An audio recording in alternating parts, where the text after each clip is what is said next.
Radio Al-Ula.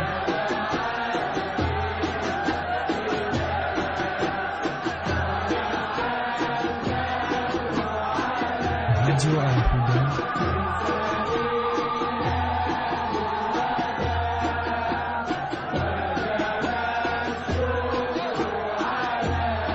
99.3 FM.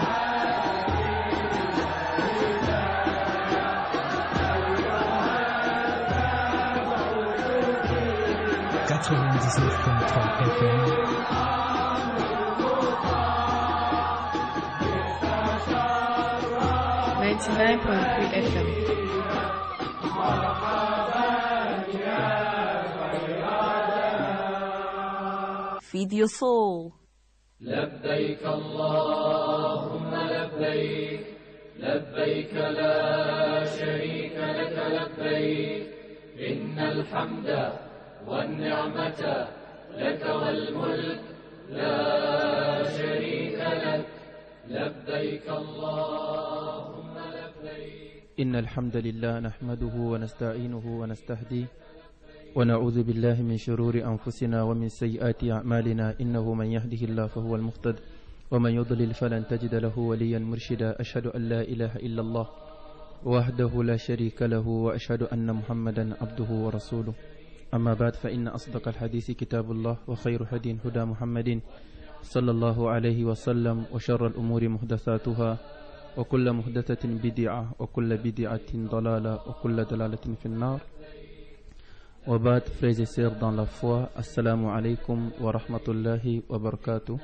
Alhamdulillah, nous remercions Allah tabaraka wa ta'ala de nous avoir facilité afin de commencer notre série d'émissions concernant le pèlerinage al-Hajj wal-Umrah.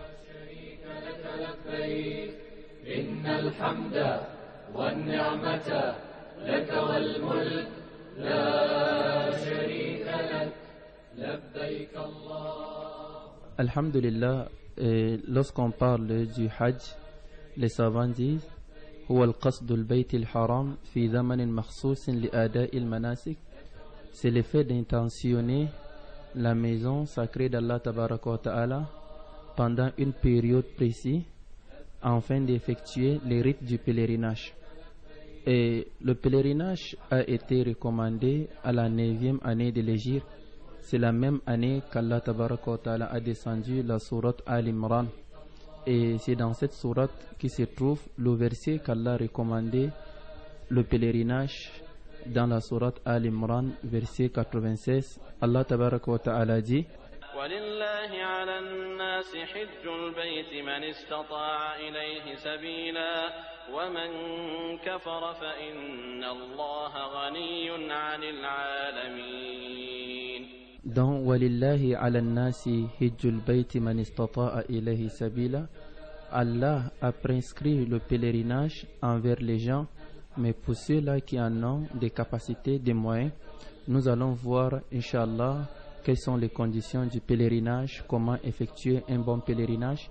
Un bon pèlerinage, comme le prophète sallallahu alayhi wa sallam l'a indiqué, khudhu anni manasikakum. Prenez-moi comme modèle exemplaire dans votre rite du pèlerinage. Voilà pourquoi le pèlerinage est une obligation et une recommandation qu'Allah a recommandé le plus vite possible de l'effectuer. Donc, dès le moment que les conditions sont requises, il n'est pas recommandé de retarder le pèlerinage, de le retarder pour attendre une année plus tard ou 2 ans afin de l'effectuer, ou le fait de dire que il faut que je me marie d'abord, il faut que je finisse de construire ma maison. Non, dès le moment que les conditions sont requises, c'est une obligation d'effectuer le pèlerinage, car dans l'hadith d'Imam Ahmad et d'Abu Dawud, Tirmidhi, Nisa'i et Ahmad aussi, le prophète sallallahu alayhi wa sallam dit ta'ajjalul hajja fa inna ahadakum la yadri ma yu'rada lah. Le prophète dit anticipez le pèlerinage fa inna ahadakum la yadri ma yu'rada lah, car vous ne connaissez pas ce que vous allez rencontrer devant. Voilà pourquoi dans une autre version il dit qad yamrudul marid, car on peut tomber malade, il y a des cas de force majeure qui peuvent se présenter Là, on n'a pas le choix de dépenser l'argent et l'occasion est déjà partie, on ne peut plus effectuer le pèlerinage. Donc, dès le moment que les conditions sont requises, il n'y a rien à attendre sauf d'effectuer ce grand pilier de l'islam.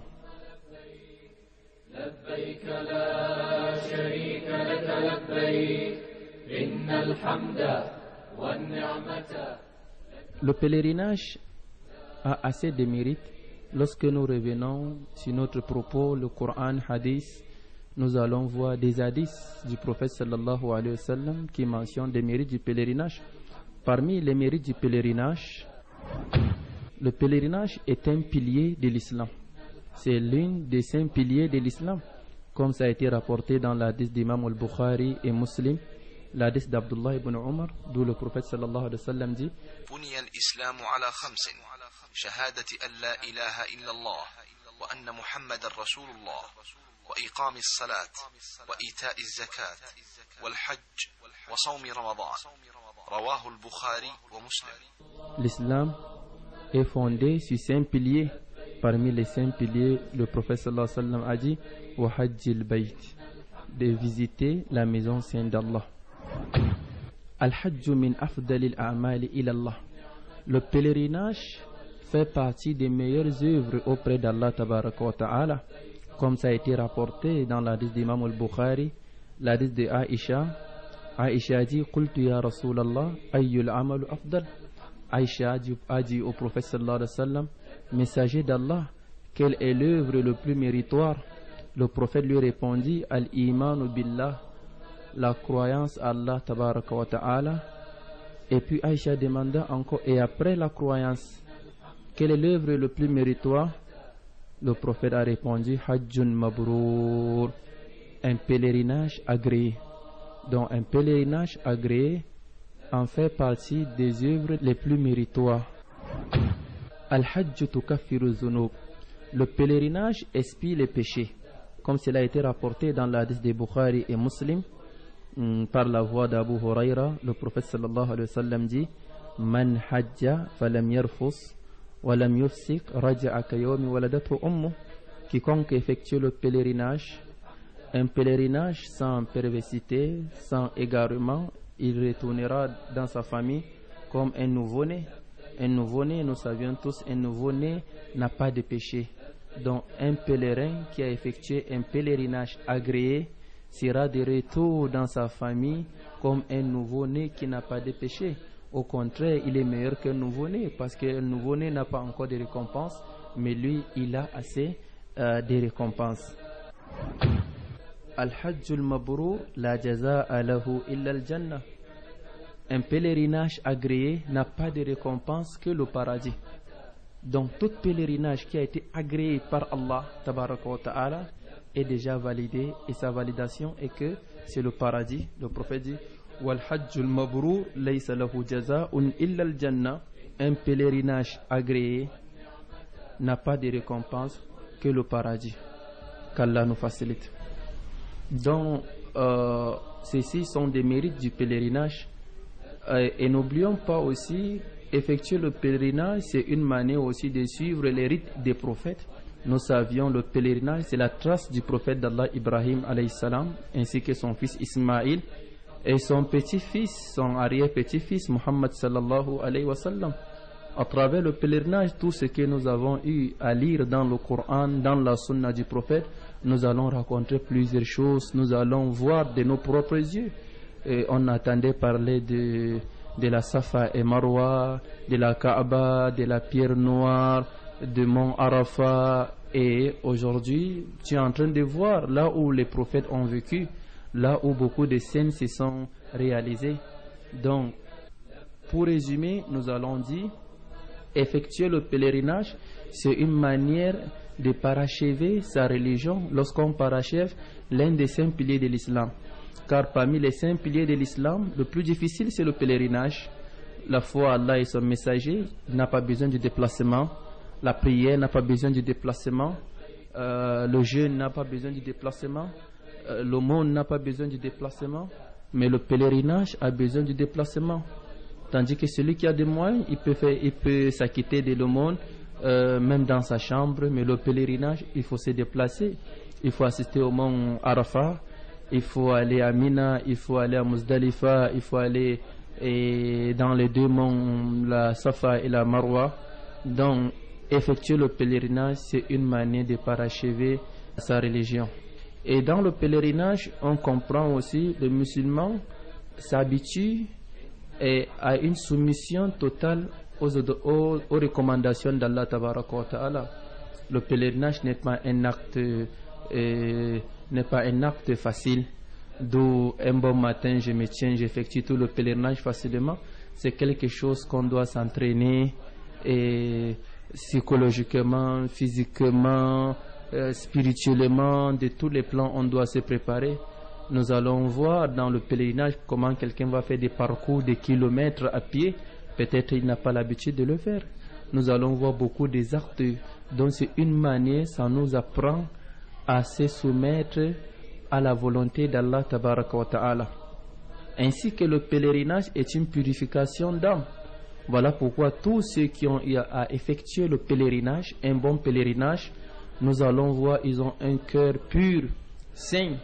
Ils n'ont pas la jalousie, ni la haine, ni des rancunes. Ce sont des gens simples, sociaux. Ce sont des gens dans la religion, les gens qui assistent les saintes prières quotidiennes dans la mosquée, qui assistent la janaza, qui visitent les malades dans les hôpitaux.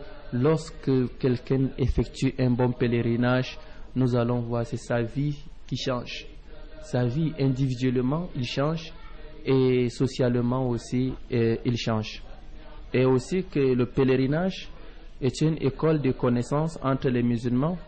À travers le pèlerinage, nous allons avoir un grand dossier de connaissances des Africains, des Européens, des Asiatiques, des Américains, des différentes nationalités, des différentes tribus, des différentes langues, des différentes personnalités, des chefs d'État, des ministres, des députés, des rois, des savants, des pauvres. Tout le monde est là et personne ne connaît l'autre, car vous êtes tous vêtus d'un seul habit, dans un endroit unique et avec les mêmes formules d'invocation. Voilà pourquoi personne ne connaît l'autre. Automatiquement, ça pousse la personne à être humble, simple, facile, car tu ne sais pas qui est à ta gauche et ni à ta droite. Ainsi que le pèlerinage est une école de la foi qui éduque le musulman à supporter toutes les recommandations qui sont un peu difficiles envers les autres, parce que celui qui effectue le pèlerinage, vous allez voir au retour, peut-être il a maigri, il a perdu du poids, peut-être à plusieurs reprises il a été malade, parce que ce n'est pas facile. Vous allez passer des nuits dehors, vous allez parcourir des kilomètres, vous allez être dans un masse de milliers de personnes, des millions de personnes, l'embouteillage, tout est là. Donc il y a des personnes qui n'aiment pas l'embouteillage. Bref, le pèlerinage nous enseigne à supporter toutes les recommandations d'Allah Tabaraka wa Ta'ala.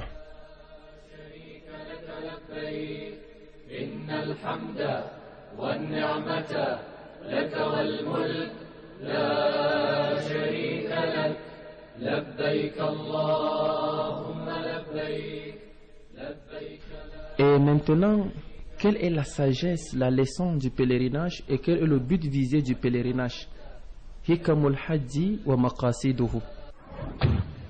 Après chaque œuvre, il y a une sagesse d'Allah Tabaraka wa Ta'ala et il y a des buts visés. Lorsqu'Allah nous recommanda le jeûne, le but visé, Allah dit la'allakum tattaqun, afin d'atteindre la piété. Donc derrière toute œuvre, il y a un but visé. Lorsque j'ai au marché, je vise quoi? De bénéficier. Lorsque je me marie, je vise quoi? D'avoir une vie prospère, une vie heureuse, d'avoir des enfants. Il y a les buts. Et derrière le pèlerinage, où est la sagesse d'Allah et les buts visés du pèlerinage?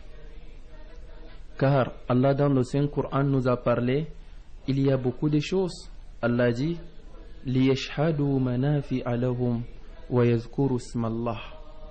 Allah dit pour participer aux avantages qui ont été accordés.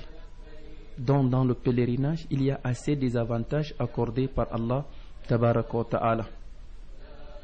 Mentionnons quelques hikam et maqasid du pèlerinage. At-taslimu wal-inqiyadu li shar'illah. La soumission à la loi d'Allah tabaraka wa ta'ala. Le pèlerinage nous enseigne à se soumettre, une soumission totale. Car la soumission, c'est une manière de se soumettre sans qu'on ne se sente gêné dans tout ce genre de recommandations. Quand il y a des gens, ils prient, mais ils ont quoi à dire? Malgré, ils prient, mais malgré, ils jeûnent, mais malgré. Mais en pèlerinage et les autres actes, ça nous enseigne la soumission. Allah tabaraka wa ta'ala dit فلا وربك لا يؤمنون حتى يحكموك فيما شجر بينهم ثم لا يجدوا في أنفسهم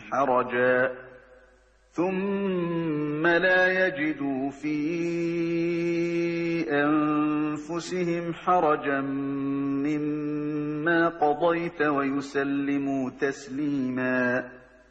Allah dit non par ton Seigneur.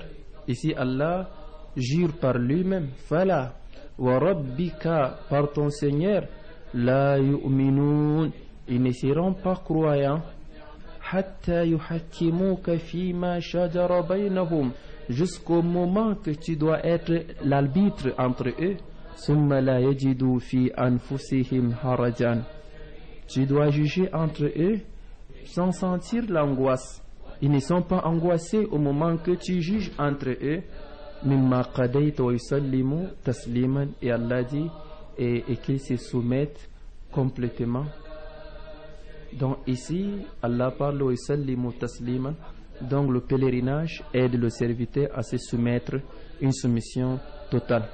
Voilà pourquoi le déplacement du pèlerin vers Mash'ar al-Haram ou à la tawaf autour de la Kaaba, ou aller toucher la pierre noire, ou la lapidation, tout ça exprime quoi? Ça exprime la soumission. Et cette soumission a été dit aussi par le prophète d'Allah et son fils Ismaïl. Rabbana waj'alna muslimayni laka wa min dhurriyyatina. Oh Allah, waj'alna muslimayni laka. Et voilà le prophète d'Allah Ibrahim qui implore Allah. Allah, mets-nous parmi des gens qui se soumettent à ta volonté, wa min zurriyatina, ainsi que notre famille. Donc, combien de fois toi qui n'es pas prophète, toi qui n'es pas un compagnon du prophète sallallahu alayhi wa sallam, iqamatut tawhid, le pèlerinage exprime l'unicité d'Allah tabaraka wa ta'ala. Tous les rites du pèlerinage, lorsque nous voyons, ça exprime quoi? L'unicité d'Allah tabaraka wa ta'ala. Car lorsque nous voyons d'abord le symbole, l'un des grands symboles du pèlerinage, qui est la talbiya, labbaik Allahumma labbaik, labbaik la sharika laka labbaik, ça exprime quoi? Ça exprime l'unicité d'Allah.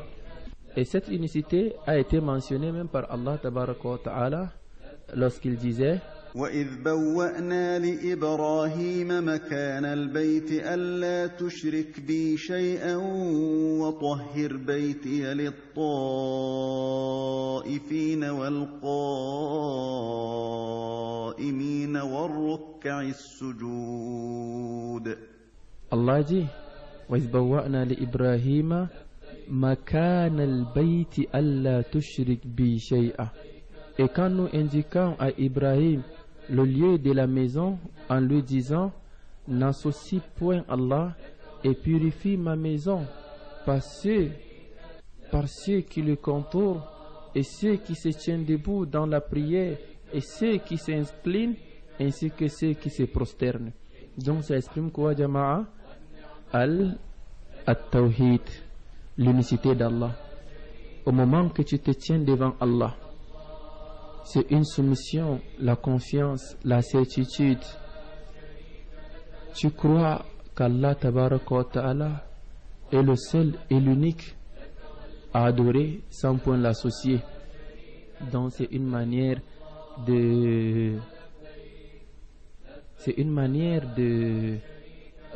d'exprimer le tawhid. Voilà pourquoi nous voyons des différentes formes des invocations, d'où s'exprime aussi le tawhid, comme la ilaha illallah, Allahu Akbar, la ilaha illallah, wahdahu la sharika lah, lahul mulk wa lahul hamd, yuhyi wa yumit, wa huwa ala kulli shay'in qadir. Tout s'exprime quoi, jama? Ça exprime le tawhid. Ta'azimu sha'airillah. Donc prendre en considération les limites sacrées d'Allah tabaraka wa ta'ala. Tout ce que tu attendais parler dans le Coran, tu vois de tes propres yeux. Admettons que c'est la première fois que tu regardes la Kaaba. La toute première fois, il y a des gens qui sont tombés. Dès la première seconde qu'ils ont vu la Kaaba, tellement ils ne croyaient même pas. Il y a ceux qui se sont mis à pleurer. Il y a ceux qui ont la chair de poule. La toute première seconde que tu vois la Kaaba devant toi, Allahu Akbar. Donc voilà pourquoi Allah dit ذَلِكَ وَمَنْ يُعَظِّمْ شَعَائِرِ اللَّهِ فَإِنَّهَا مِنْ تَقْوَى الْقُلُوبِ.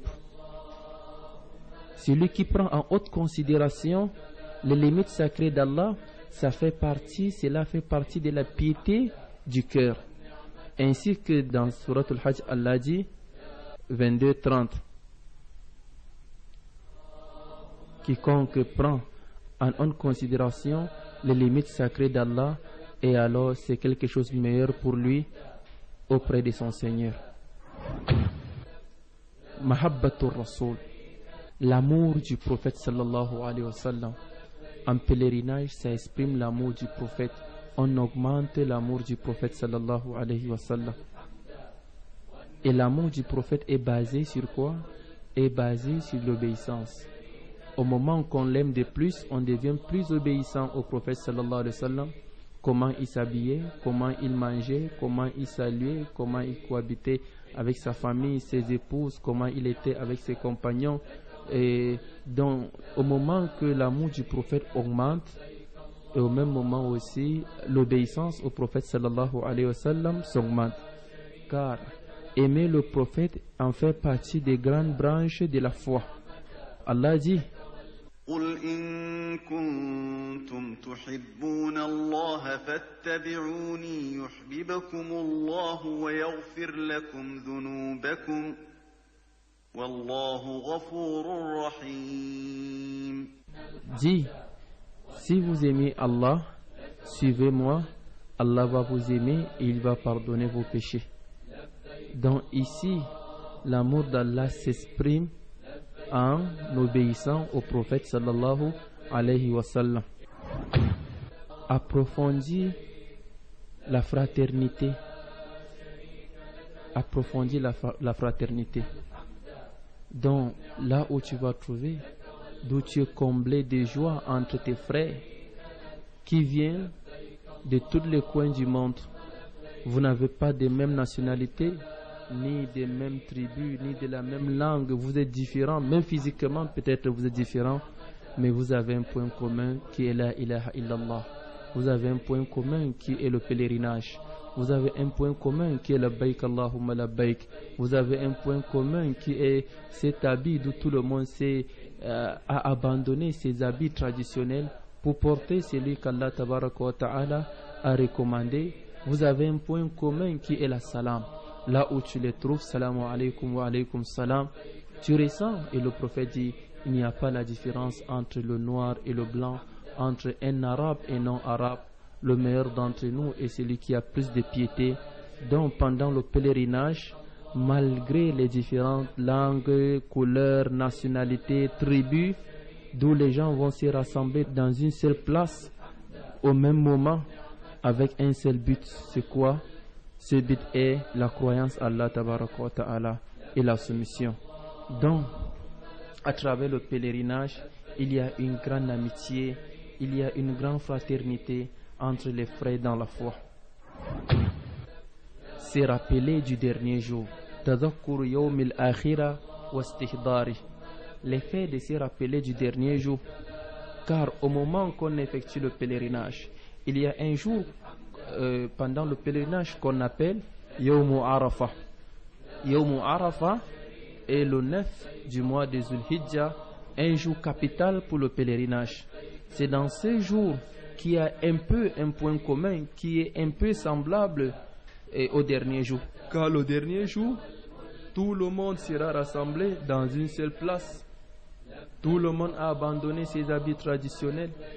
Là, sans distinguer des personnes, tout le monde est là. Lorsque nous voyons le pèlerinage, il y a des chefs d'État sur le mont Arafat, le jour de Arafat. Il y a des ministres, il y a des députés, il y a des maires, il y a des généraux, il y a des savants, il y a des ignorants, il y a des sages, il y a des bêtes, il y a des obéissants, tout le monde est là, vêtu des mêmes habits, rassemblés dans une seule place et avec un seul but. Donc, ceci est un peu semblable au dernier jour d'où tout le monde va se rassembler devant Allah Tabaraka wa Ta'ala sans distinguer les personnes afin de répondre à ses actes. Donc au moment que tu vois le rassemblement de la station de Arafat, ça te rappelle le dernier jour. Ça te rappelle le dernier jour. Voilà pourquoi un savant, Ibn al-Qayyim, disait dans l'une de ses poésies, il disait فَلِلَّهِ ذَاكَ الْمَوْقِفِ الْأَعْظَمُ الَّذِي كَمَوْقِفِ يَوْمُ عَرْضٍ بَلْ ذَاكَ أَعْظَمُ. Donc la station de Arafat est semblable à la station du dernier jour. Et aussi, mon frère, dans la foi, au moment que tu te déshabilles, tu abandonnes tes habits traditionnels, tu portes ces deux tissus blancs, ça te rappelle le jour qu'on va te vêtir de cet habit pour te remettre dans ta vraie maison qui est la tombe, pour aller répondre à tes actes, car ta mission est déjà finie. Ta mission est déjà finie. Donc ici, rappelle-toi, voilà pourquoi le pèlerin, pendant le pèlerinage, si un pèlerin meurt, nous savions le pèlerin ne se parfume pas et le pèlerin ne couvre pas sa tête pendant toute la durée du pèlerinage. Et voilà pourquoi si un pèlerin meurt pendant le pèlerinage, on ne doit pas le parfumer aussi. On doit l'enterrer avec les mêmes habits qu'il en a sur lui et sans couvrir sa tête. Car le prophète a dit فَإِنَّهُ يَبْعَثُ عِنْدَ اللَّهِ مُلَبَّيًا, car il sera ressuscité en continuant son pèlerinage en disant Labbaik Allahumma labbaik. Donc il y a un point commun entre le pèlerinage et le dernier jour. Vous voyez comment les gens s'y sont rassemblés, les voix se sont élevées de différentes langues et chacun se cherche. At-tarbiyatu ala al-akhlaq al-hasana. Parmi les buts visés du pèlerinage, il y a une bonne éducation, des bons comportements. Car dans le pèlerinage, Allah Tabaraka wa Ta'ala nous a interdit beaucoup de choses, comme des disputes, des causeries inutiles. Allah nous a tout interdit cela. Allah dit الحج أشهر معلومات فمن فرض فيهن الحج فلا رفث ولا فسوق ولا جدال في الحج وما تفعلوا من خير يعلمه الله. Allah dit le pèlerinage s'effectue pendant un mois bien déterminé. Alors quiconque effectue le pèlerinage, qui ne doit ni faire des rapports sexuels, ni actes de perversité, et ni disputes. Et tout ce que vous faites, Allah le sait. Donc, la douceur, le rabaissement, la patience, le partage, l'entraide en fait partie des qualités du pèlerin. Déterminer la taqwa, la piété. Donc, comme le ramadan, parmi les buts visés du ramadan, il y a la piété, ainsi que parmi les buts visés du pèlerinage, il y a la piété. Allah Tabaraka wa Ta'ala dit وَتَزَوَّدُوا فَإِنَّ خَيْرَ الزَّادِ التَّقْوَى وَاتَّقُونِ يَا أُولِي الْأَلْبَابِ. Et prenez vos provisions, mais la meilleure des provisions est la piété. Redoutez-moi, ô doué d'intelligence. Rabtul hadith bi aslafi, c'est rappeler du passé. Donc au moment qu'on effectue le pèlerinage, c'est une manière de se rappeler du passé Quel s'est passé? L'histoire d'Ibrahim alayhi salam et de ses deux épouses, Hajara et Sarah, ainsi que l'histoire comment Allah recommandait de sacrifier, qu'Allah lui recommandait de sacrifier son fils, et aussi la construction de la Kaaba, ainsi que le premier appel au pèlerinage et jusqu'au temps du prophète sallallahu alayhi wa sallam. C'est un grand dossier d'histoire, c'est un grand dossier historique. Au moment qu'on effectue le pèlerinage, on se rappelle de la scène qui s'est déroulée entre Hajara, la scène de Hajara, la scène d'Ismaïl, la scène d'Ibrahim, ainsi que Muhammad sallallahu alayhi wa sallam. C'est une manière de se rappeler de notre meilleur passé, Inch'Allah. Al-Iktharu min zikrillah, l'excès d'invocation. Donc, le pèlerinage est fait pour assez invoquer Allah, le zikr. Comme cela a été rapporté dans l'hadith de Tirmidhi, le prophète sallallahu alayhi wa sallam dit: Innama ju'ila at-tawafu bil bayti wa bayna as-safa wa marwa wa ramy al-jimar li iqamati dhikrillahi fil ard. Allah a instauré la tawaf autour des Kaaba, ainsi que le tour entre Safa et Marwa, et le lancement ou la lapidation, afin d'invoquer Allah tabaraka wa ta'ala fil ardi, dans la terre. Donc en quelque sorte, voilà ce qui est de notre premier dossier du pèlerinage, qui concerne la définition du pèlerinage, les mérites du pèlerinage, les buts visés du pèlerinage. Et maintenant nous allons voir les conditions du pèlerinage. Pour effectuer le pèlerinage, il faut des conditions. Et ces conditions sont deux. La première des conditions est quoi? Est la sincérité. Avant d'effectuer le pèlerinage, il faut être sincère. Il faut le faire pour Allah. N'effectue pas le pèlerinage afin de changer son titre et son statut. Tu es maintenant El Hajj ou Hajja. Non, on effectue le pèlerinage car c'est une recommandation divine. C'est Allah tabaraka wa ta'ala qui l'a recommandé. Allah dit: وما أمروا إلا ليعبدوا الله مخلصين له الدين حنفاء ويقيموا الصلاة ويؤتوا الزكاة وذلك دين القيمة. Allah dit: il ne nous a recommandé qu'à l'adorer et avec sincérité, faire pour la cause d'Allah. Ainsi que dans l'hadith de Bukhari et Muslim, le prophète sallallahu alayhi wa sallam dit: إنما الأعمال بالنيات وإنما لكل امرئ ما نوى. Le prophète dit: tous les œuvres ne valent que par les intentions. Donc celui qui a intentionné Allah retrouvera sa récompense auprès d'Allah. Celui qui a intentionné de changer son statut dans la société, et alors ça c'est entre lui et la société. Voilà pourquoi les savants appellent cet hadith Mizanu a'malul batina, la balance. Cet hadith juge la balance des œuvres cachées, car personne ne connaît ce qui est caché au fond de nous sauf Allah tabaraka wa ta'ala. Donc aux pèlerins, à nos pèlerins, d'être sincères, de le faire pour Allah, pour la cause d'Allah seul et unique. Deuxième condition, al-mutaba'a, le conforme. Le premier, c'est le faire pour Allah, mais le second, c'est le conforme, le faire, la suivi du prophète sallallahu alayhi wa sallam. Donc, si tu l'as fait pour la cause d'Allah, il faut que l'acte doit être conforme à la pratique du prophète sallallahu alayhi wa sallam. Car Allah ne nous a pas recommandé de prier à notre manière ou de jeûner à notre manière, mais nous a recommandé de prier à la manière de son prophète, de jeûner à la manière de son prophète, de s'acquitter de la zakat à la manière de son prophète. Allah dit: wa ma ataakumur rasulu fakhudhuhu wa ma nahakum anhu fantahu. Allah dit: وما آتاكم الرسول فخذوه وما نهاكم عنه فانتهوا واتقوا الله إن الله شديد العقاب.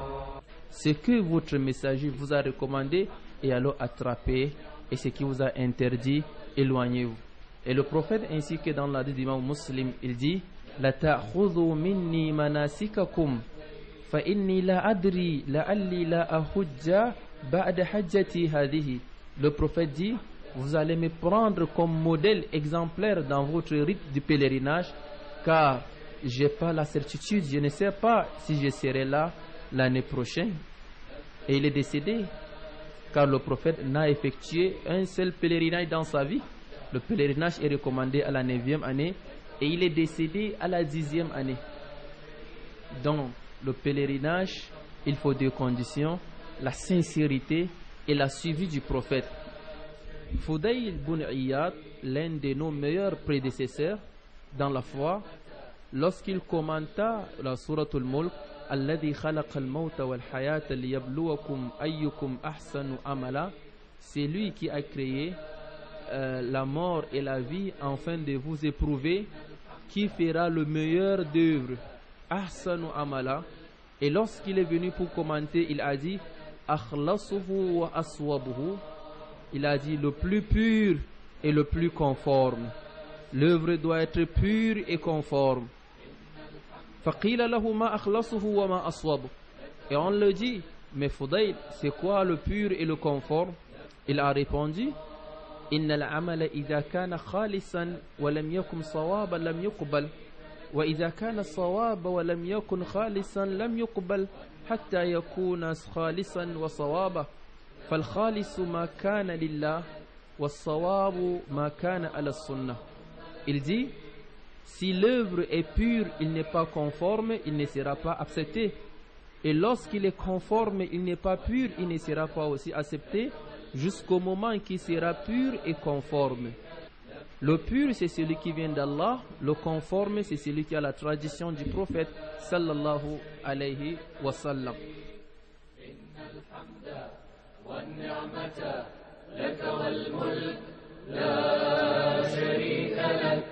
لبيك اللهم لبيك لبيك لا شريك لك لبيك إن الحمد والنعمة لك والملك. Le préparatif du Hajj. Il est recommandé aux pèlerins, celui qui prépare déjà son pèlerinage, il y a assez de points très importants de les préparer avant son voyage. La première des choses, kasbul halal, le licite, le halal. Mon frère, dans la foi, ne voyage pas avec l'argent sale, car Allah est pur, il n'accepte que ce qui est pur. Inna Allah tayyibun la yaqbalu illa tayyiba. Ce qui est pur, Allah accepte que ce qui est pur. Donc, que ça soit parmi tes provisions, que ça soit pour le déplacement, il faut voyager avec le pur, car il faut être pur pour que Allah t'accueille. Al-isti'anatu billah, chercher l'aide d'Allah, car la meilleure aide est l'aide d'Allah. Le pèlerin doit prendre dans tous ses oreilles de prière, dans toutes les périodes de dua, il va essayer de multiplier le dua. Ya Allah, aide-moi afin d'effectuer le meilleur pèlerinage, un pèlerinage que tu as recommandé à la tradition de ton prophète sallallahu alayhi wa sallam. Ya Allah, aide-moi. Donc il va continuer dans ses doigts afin de chercher l'aide d'Allah. C'est réconcilier entre lui et Allah. Comment se réconcilier entre lui et Allah? C'est le fait d'abandonner tous les mauvais actes qu'il commettait, des mensonges, des calomnies, d'abandonner tout, de regretter et de se repentir auprès d'Allah avec la tauba. Voilà comment se réconcilier avec son Seigneur. Payer ses dettes, rembourser ses dettes.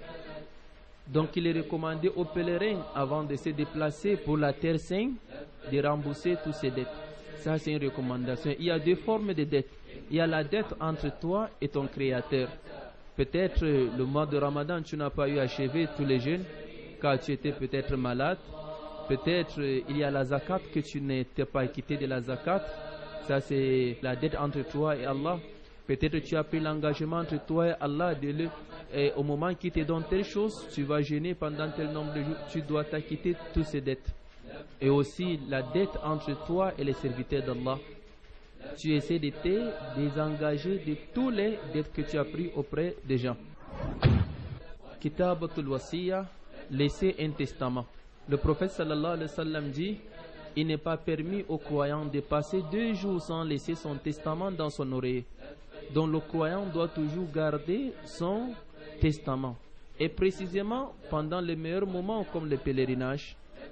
Car si tu as eu à rembourser toutes tes dettes, alhamdulillah, si tu n'as pas eu à tous les rembourser, tu dois mentionner dans ton testament: si Allah prend mon âme en pèlerinage, voilà les recommandations que je laisse. Dans ta famille, dans tes biens, dans toutes tes occupations, tu dois laisser un testament. La provision. Il faut prendre ses provisions pour aller en pèlerinage. Quelqu'un se transforme en un mendiant pour pardonner les gens là. Fi sabilillah, fi sabilillah. Non, il faut que tu te prépares. Allah dit wa tazawwadu, prenez vos provisions. Mais la première des provisions, c'est la piété. Mais prenez vos provisions. Ce qui concerne votre santé, ce qui concerne les moyens financiers, toutes les cellules, prenez vos provisions.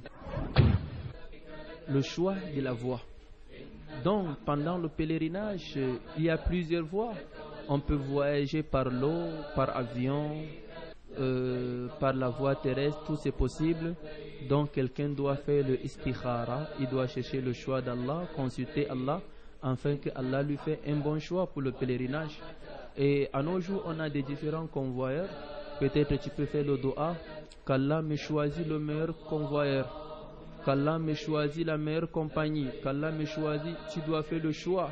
Et l'intérêt, c'est l'intérêt de ta religion, l'intérêt de ta foi, l'intérêt de ta santé, l'intérêt. Donc tu dois vivre, tu dois faire un bon choix afin de faire le meilleur pèlerinage.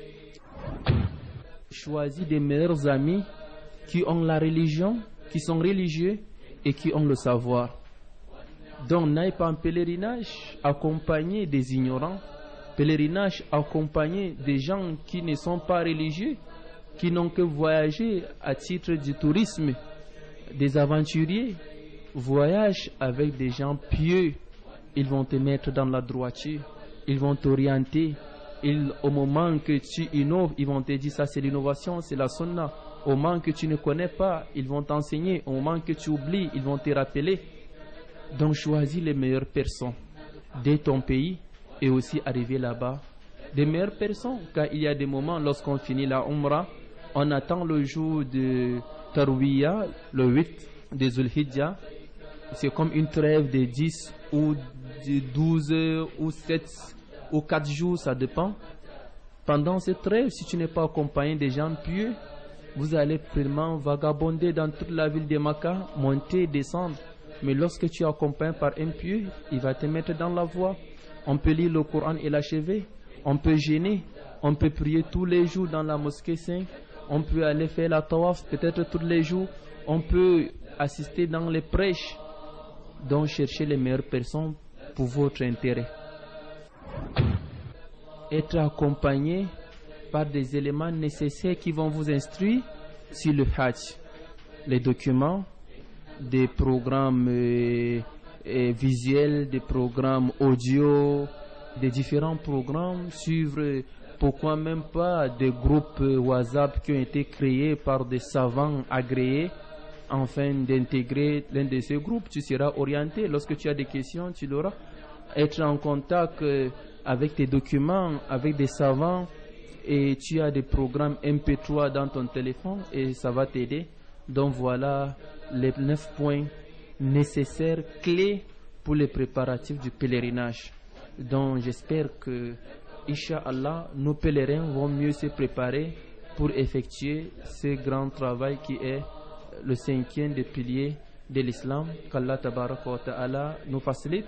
Tout ce qu'on a eu à dire comme erreur, oubli, qu'Allah Tabaraka wa Ta'ala nous pardonne. Toutes les lacunes des lapsus, qu'Allah Tabaraka wa Ta'ala nous pardonne. Inch'Allah, nous allons revenir continuer sur notre deuxième thème, Inch'Allah, qui est la définition et les piliers du Hajj, les actes obligatoires du Hajj, ainsi que les différents types du Hajj dans l'émission 2, Inch'Allah. Subhanakallah bihamdika nashhadu an la ilaha illa anta nastaghfiruka wa natubu ilayk. Assalamu alaykum wa rahmatullah. إن الحمد والنعمة لك والملك لا شريك لك لبيك اللهم لبيك لبيك لا شريك لك لبيك إن الحمد والنعمة لك والملك لا شريك لك لبيك اللهم لبيك لبيك لا شريك لك لبيك إن الحمد والنعمة لك والملك لا شريك لك لبيك اللهم لبيك لبيك لا شريك لك لبيك إن الحمد والنعمة لك والملك لا شريك لك لبيك اللهم لبيك لبيك لا شريك لك لبيك إن الحمد والنعمة لك والملك لا شريك لك لبيك اللهم لبيك لبيك لا شريك لك لبيك إن الحمد والنعمة لك والملك لا شريك لك لبيك اللهم